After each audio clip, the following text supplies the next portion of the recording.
একটি অনন্য মৃত্যু। একটা কুকুর চিড়িয়াখানায় গিয়ে একটা সিংহের খাঁচায় ঢুকে পড়ল। দুই পায়ের মধ্যে লেজ গুটিয়ে কুকুরটা খাঁচার এক কোণে গুড়ি মেরে বসে রইল। সিংহটা কাছে গিয়ে তার গা শুকতে লাগলো। কুকুরটা চিত হয়ে পড়ে লেজ নাড়তে লাগলো। সিংহটা থাবা দিয়ে সামান্য ঠেলা দিয়ে তাকে উল্টে দিল। কুকুরটা লাফ দিয়ে পিছনের পায়ে ভর করে দাঁড়ালো। সিংহ কুকুরটার দিকে তাকালো, মাথাটা এদিক ওদিক নাড়ল, কিন্তু কুকুরটাকে ছুঁল না। সিংহ রক্ষক এসে তার জন্য এক খণ্ড মাংস ছুঁড়ে দিল। সিংহ সেটাকে ছিঁড়ে এক টুকরো কুকুরটার জন্য রেখে দিল।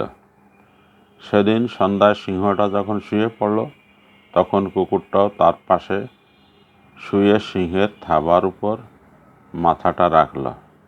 সেদিন থেকেই কুকুরটা সিংহের খাঁচায় বাস করতে লাগলো। সিংহ তার প্রতি বন্ধুর মতো ব্যবহার করত। কুকুরটা পাশেই শুতো, অনেক সময় তার সঙ্গে খেলাও করত। এইভাবে সিংহ ও কুকুর পুরো একটা বছর একই খাঁচায় বাস করলো। বছরের শেষে কুকুরটা অসুখ হয়ে মারা গেল। সিংহটা খাওয়া ছেড়ে দিল, কুকুরটাকে শুকলো, তার গা চেটে দিল, থাবা দিয়ে তাকে নাড়ল।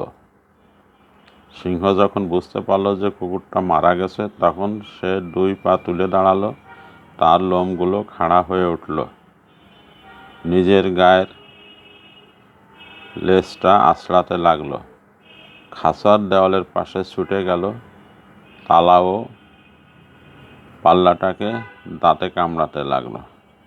সারাদিন সিংহটা অস্থির হয়ে খাঁচার মধ্যে ছুটোছুটি করলো আর গর্জন করতে লাগলো।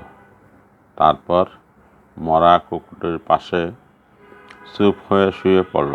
রক্ষক এসে মরা কুকুরটিকে নিয়ে যেতে চাইল, কিন্তু সিংহ তাকে কাছেই ঘেঁষতে দিল না। রক্ষক ভাবল, আর একটা কুকুর এনে দিলে সিংহটা এই কুকুরটাকে ভুলে যাবে। তাই আর একটা কুকুর খাঁচার মধ্যে ঢুকিয়ে দেওয়া হলো, কিন্তু সিংহটা ছুটে গিয়ে তৎক্ষণাৎ সেটাকে মেরে ফেলল। তারপর মরা কুকুরটার পাশে গিয়ে থাবা দিয়ে তাকে জড়িয়ে ধরল, আর সেভাবেই 5টা দিন কাটতে লাগলো। 6ষ্ঠ দিনে সিংহটা মারা গেল।